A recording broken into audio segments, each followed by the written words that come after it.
So in this Fotor tutorial video, I'll be showing you guys how to rotate text here on Fotor. So once Fotor is opened up, I'm just going to go ahead here, type in some text, and I'm going to name it rotate, make it larger, just like that. Now the simplest way is to press on the text right here, go to this little bottom little circle, and you can kind of rotate it manually like this.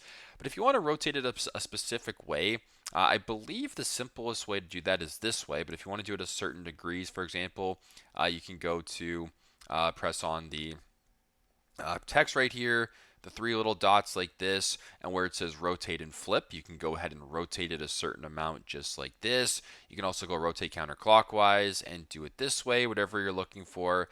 That's another way you can do that. So very simple, very straightforward. That's how you guys can rotate text here on Fotor. Thanks again for watching, and I hope this video helps.